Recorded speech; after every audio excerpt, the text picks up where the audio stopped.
Do you remember those British food traditions? The ones that quietly faded before anyone noticed they were gone? They once shaped family life across the country, from humble weekday suppers to proud Sunday feasts that told us who we were. When did our tables stop feeling so unmistakably British? Sunday roast at home was more than a meal. It was a ritual that shaped the rhythm of British family life.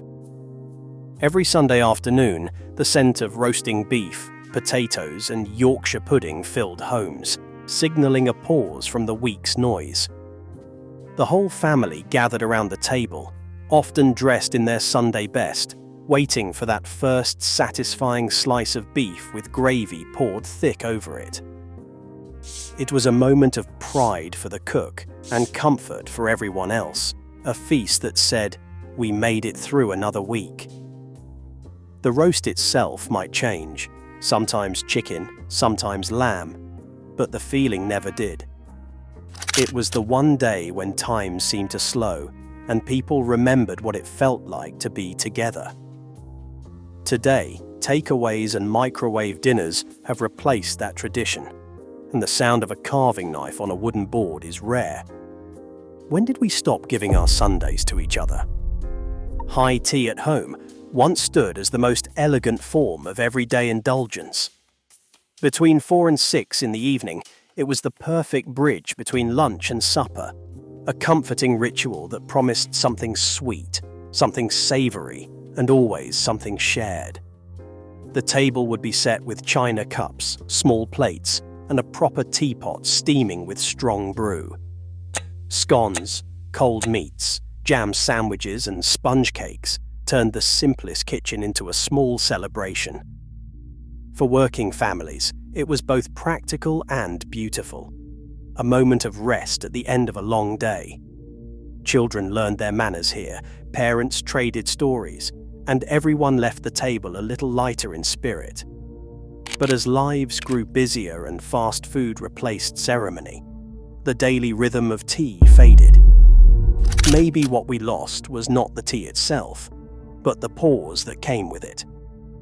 Fish and chip Fridays at home were once the weekly reward every family looked forward to. Fish and chip Fridays at home was the kind of tradition that smelled like comfort and newspaper ink, the meal that united whole streets in the sound of sizzling oil. Every Friday evening, someone would fetch the parcels from the local chippy, their hands warm from the steam inside. Crisp batter, golden chips, and a dash of malt vinegar were enough to make the whole house feel content. The meal said something about the nation, simple, hearty, and best shared. Children raced to unwrap their portions, and parents savoured the rare night off from cooking. It was both humble and celebratory, reminding everyone that small joys mattered most. Today, we can still find fish and chips anywhere, but eating them at home, surrounded by family and laughter, feels like another world entirely. How did something so ordinary become such a rare treat? Puddings for every day were once the sweet punctuation marks of British family life. From jam roly-poly to treacle sponge, these desserts made even the simplest dinners end with a smile. They were not fancy or complicated, just warm, filling, and made from whatever was on hand. Suet, syrup, and custard turned ordinary ingredients into small moments of joy. Every pudding had its place, one for Monday, one for Tuesday, and so on, ensuring that each night held a promise of something sweet. Children waited eagerly for the sound of the pudding tin being lifted from the pan, steam curling into the air. The kitchen was filled with smells that spoke of home and care. Now, convenience has taken over, and shop-bought sweets have replaced those slow, loving creations. Maybe that's why dinner feels less like an ending and more like just another meal. Afternoon tea with proper cakes was once the social heartbeat of British towns. Whether in drawing rooms or small parlours, it was the time when friends, neighbours, and families came together to talk over cups of tea and delicate slices of cake. Victoria sponge, Battenberg, and seed cake sat proudly beside the teapot, each slice a symbol of care and civility. This was not about indulgence. It was about connection, manners, and a bit of ceremony in a world that often felt grey. The act of baking was an expression of love, and the sharing of cake was an act of community. Housewives and grandmothers guarded their recipes like family treasures, passing them down through generations. Today, tea breaks have been replaced by takeaway coffees and screens. The conversation that once flowed over buttercream now lives in text messages. When did we trade real company for convenience? Bread and butter pudding was a masterpiece of thrift and comfort. Born from frugality, it turned stale bread, milk, sugar, and eggs into something deeply satisfying. Every British child remembers that golden crust bubbling at the edges, the smell of cinnamon and raisins drifting through the kitchen. It was proof that even the humblest ingredients could feel rich in the right hands. Families made it not because they wanted to make do, and still smile while doing it. Served hot with a drizzle of custard, it soothed hunger and heart alike. Today, it appears on restaurant menus as a nostalgic dessert, but few make it at home anymore. Maybe that's the saddest part. Not that we forgot the recipe, but that we forgot how something so simple could feel like love itself. Trifle with tinned fruit and custard was the dessert that made every family celebration sparkle. In its bright layers of sponge, jelly, fruit, and custard lived the spirit of British cheerfulness. It was as colourful as it was comforting, a sweet patchwork of thrift, imagination, and joy. Mothers and grandmothers made it for Christmas, birthdays, and Sunday lunches, often decorating the top with whipped cream and a sprinkle of hundreds and thousands. The tinned fruit was not a shortcut, but a symbol of the times, affordable, reliable, and a little bit exotic. Every spoonful carried both nostalgia and pride. Today, trifle is often forgotten or dismissed as old-fashioned, but one taste is enough to remember why it lasted so long. Maybe it was never just dessert. It was proof that happiness could be layered, shared, and spooned straight from the heart. Bread pudding with currants was the working man's dessert, hearty and full of character. It was baked in tins, lined with yesterday's bread, soaked in milk, sugar, and a scattering of currants or raisins. Every slice was dense, sweet, and just slightly rough around the edges, like the people who made it. It carried the warmth of simple homes and hard days, a reward for thrift and patience. The smell of nutmeg and mixed spice filled every kitchen it touched. Served in thick squares, it could be eaten warm or cold, sometimes with a drizzle of golden syrup for extra sweetness. It did not need decoration or presentation. It was food that spoke for itself. Today, few people take the time to bake something so unpretentious. Yet, in a quiet way, bread pudding tells the whole story of a nation that once believed nothing should go to waste. Beef stew with dumplings was the dish that saw Britain through long winters and hard times. A pot simmering on the stove meant warmth, nourishment, and the comfort of home. Tough cuts of meat, onions, carrots, and herbs slowly transformed into something tender and rich. The dumplings, soft, fluffy, and a little doughy, floated on top like small promises of comfort. Families would crowd around the table with bowls steaming in their hands, grateful for a meal that filled the house with hope as much as scent. It was not about luxury, but about love that took its time. In a world obsessed with speed, the slow patience of stew feels like a forgotten art. Maybe that is why, when we catch that faint whiff of bay leaf and gravy, it feels like coming home. Steak and kidney pudding was once the king of British. Suppers, rich, savoury, and unapologetically hearty. Wrapped in suet pastry, the mixture of tender beef, kidney, and thick gravy created a meal that could silence a room with its aroma alone. It was a symbol of skill and substance, a dish that demanded both time and respect. Every bite told a story of tradition, of cooks who knew how to turn plain ingredients into something grand. It filled stomachs and hearts on cold nights, standing proudly on countless dinner tables. The making of it was an event in itself, one that brought the family together to wait and share in the anticipation. Today, few people attempt it, put off by its effort and old-fashioned ways. But maybe the real loss is not the pudding itself, it is the patience it once taught us. Bubble and squeak was the sound of thrift turned into comfort. It began as a way to use up yesterday's vegetables, potatoes, cabbage, carrots, even a bit of meat if there was any to spare. Everything was mashed together, pressed into a frying pan, and browned until it hissed and bubbled, earning its funny name. It was not just leftovers, it was survival made cheerful, the perfect example of British ingenuity in the kitchen. Housewives served it on Mondays after the Sunday roast, turning scraps into something that felt warm and whole again. The crisp edges and soft center were the best parts, and every forkful tasted faintly of home and hard work. It was never fancy, but it was always satisfying, the sort of meal that filled bellies and hearts in equal measure. Nowadays, you rarely see it outside of old cafes or nostalgic cookbooks, but its spirit still lingers in every dish that tries to make something from nothing. Maybe that is why people who grew up with it still smile when they hear its name. It reminds them that even in lean times, there was joy in making do. Bread and dripping was a working-class delicacy long before anyone thought to call it simple. After roasting beef or pork, families would save the leftover fat and meat juices as if it were treasure. Spread cold over a slice of bread, it turned into something surprisingly rich, salty, and deeply comforting.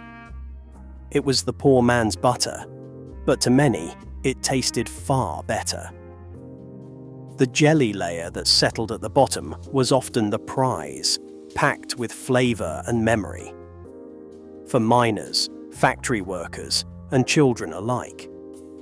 It was a quick meal that filled you up when little else could. Served with a sprinkle of salt and a cup of tea, it became more than a snack. It was the flavor of resilience. Modern diets might turn away from such things, but those who remember it recall not guilt or greed, only gratitude. It spoke of kitchens that wasted nothing, of mothers who could turn drippings into dignity. Perhaps what we miss most is not the dripping itself, but the honesty of food that came straight from the day's hard work. Beef dripping sandwiches were once the bold man's lunch, unapologetically hearty and full of flavor. Long before cafes sold fancy sandwiches, the simplest version was just warm bread slathered with beef fat and a dash of salt. It was greasy, indulgent, and proudly working class, a meal that said you earned every bite. Builders, dock workers, and miners packed it into their tins, knowing it would keep them fueled for the day. There was no pretense to it, no garnish or fuss, just sustenance that stuck to your ribs and reminded you where you came from. On Sundays, leftover drippings from the roast were saved in jars, waiting to become Monday's sandwiches. Even school children loved them, licking the last of the savory fat from their fingers. Today, health warnings and diet culture have buried the dripping sandwich under guilt, but it once stood for something honest, flavor without apology.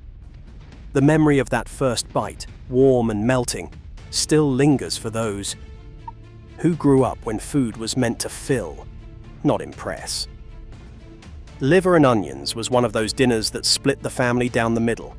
You either loved it or dreaded it. Its smell would fill the house long before it hit the table, a sign that something hearty was cooking. The rich, metallic taste of liver, paired with sweet, caramelized onions, made it a dish of contrast, earthy yet tender, strong yet comforting.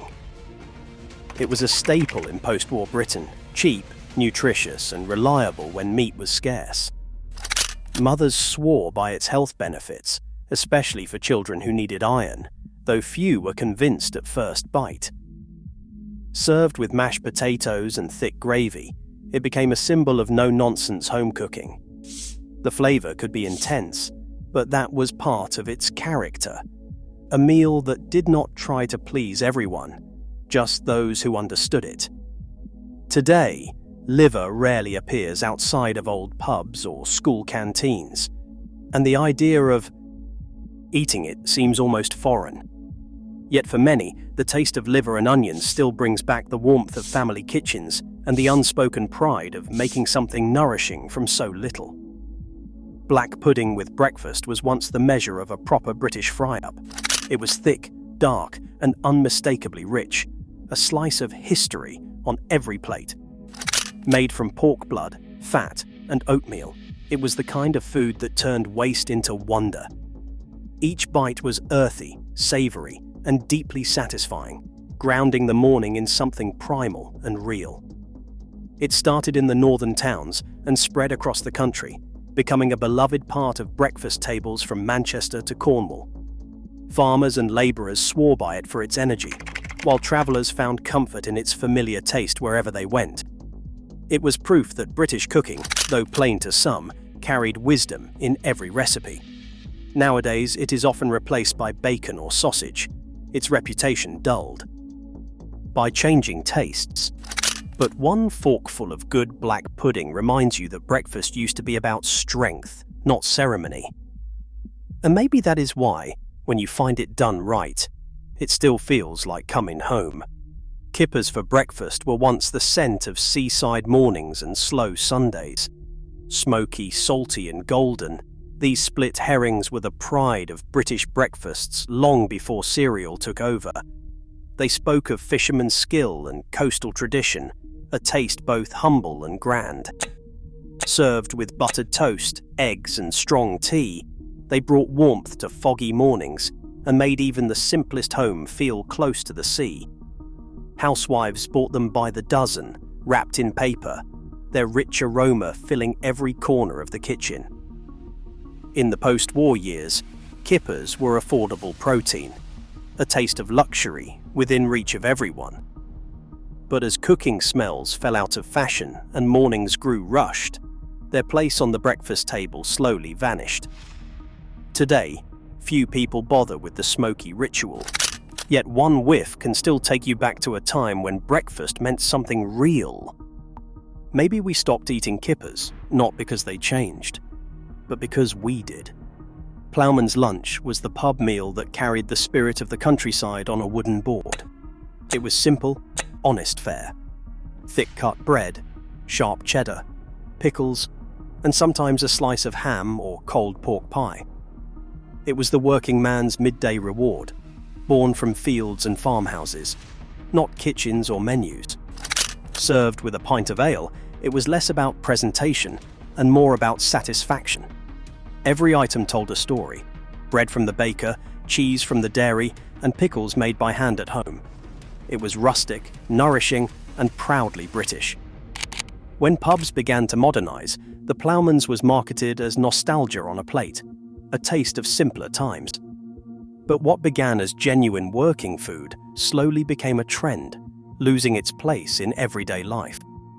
Today, you might still find it in tourist pubs, polished and pre-arranged, but the true Ploughman's belong to rough hands. And long afternoons. It was never fancy, but it was honest. And that is something rare these days. Homemade pickled onions and beetroot once sat at the heart of every larder, waiting patiently in their glass jars. Made with vinegar, spice, and a bit of love, they were the tangy companions to cold meats, sandwiches, and salads. Each jar was a promise of flavour through the leaner months, a small act of care that brightened any meal. Housewives would line them up like trophies after a long day of preserving, proud of the work that meant nothing would go to waste. The sharp scent of vinegar filled the kitchen, and the deep ruby colour of beetroot felt almost luxurious. These pickles were not just condiments, they were traditions, bottled for the winter. Opening a jar felt like opening a memory, releasing the taste of summers long gone. Today, we buy our pickles pre-packed and uniform, forgetting how personal they once were. Maybe what made them special was not just their bite, but the patience they required, the quiet belief that good things were worth waiting for. Corned beef hash was the meal that made something from nothing, a staple of wartime Britain and beyond. Leftover potatoes, onions, and a tin of corned beef came together in the frying pan to create a dish that filled the house with savory warmth. It was frugal, quick, and full of character, a patchwork of thrift and comfort. Families who could not afford fresh meat relied on it, and yet it never felt like a compromise.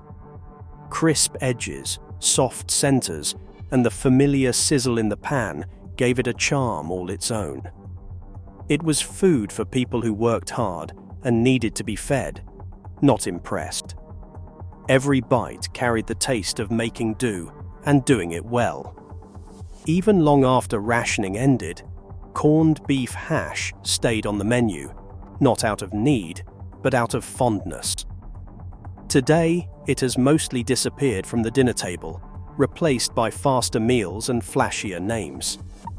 But for those who remember it, that smell of frying hash still feels like safety, and that is something no modern meal can replicate. Potted beef or tongue was a spread born out of economy and invention. Long before refrigeration, cooks learned to preserve meat in pots sealed with clarified fat. The result was a rich, savory paste. Spread thick on bread or toast, it turned small scraps of meat into something luxurious. It was the taste of old Britain, practical and proud, where nothing went to waste and everything had purpose. The process took time and patience, slow cooking, mincing, seasoning, and pressing the meat before it's set. Potted tongue was especially prized for its tenderness and deep flavor, often saved for special occasions or sandwiches in the Sunday hamper. There was something quietly noble about it, a sign that good food did not always mean fresh food. Now, jars of potted meat gathered dust on supermarket shelves, ghosts of a time when homemade. Preservation was part of everyday life. Few people today would go to the trouble, but those who grew up with it know it was more than just a spread. It was a reminder that care could turn even the plainest thing into something remarkable. Homemade suet pastry pies were once the pride of every British kitchen. They stood for warmth, thrift, and satisfaction, each one hand-shaped, golden, and packed with flavor. The pastry itself, made from shredded suet and flour, was heavy and hearty, made to keep you full through long days. Inside, the fillings changed with the seasons: minced beef and onion in winter, steak and ale when you could afford it, or potatoes and carrots when you could not. The pies baked slowly, their thick crust sealing in every drop of gravy. They were food for hard times, but they never felt like a compromise. Families gathered around the table, breaking open their pies to reveal steaming, savory centers that felt like a reward for the week's work.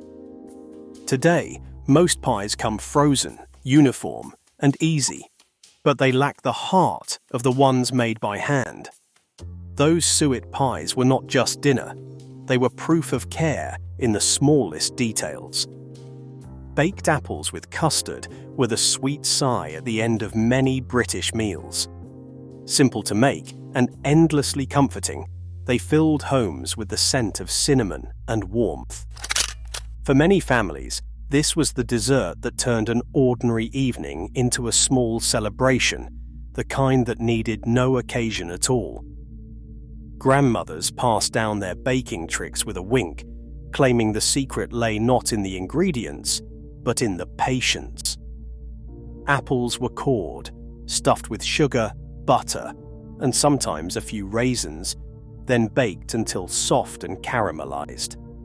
When served hot with a pour of thick yellow custard, they tasted like the promise of home on a cold night.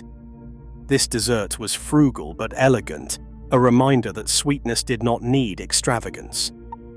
Children loved it for its softness, adults for its nostalgia. It was one of those puddings that required no recipe, just instinct, care, and whatever was in the pantry. Today, we have richer desserts, but none that carry quite the same warmth. Maybe it is because baked apples were never about indulgence. They were about belonging. If these vanished British traditions stirred a memory or made you miss the taste of home, share your favorite in the comments. Give this video a warm thumbs up and subscribe so we can keep bringing yesterday's table back to life together.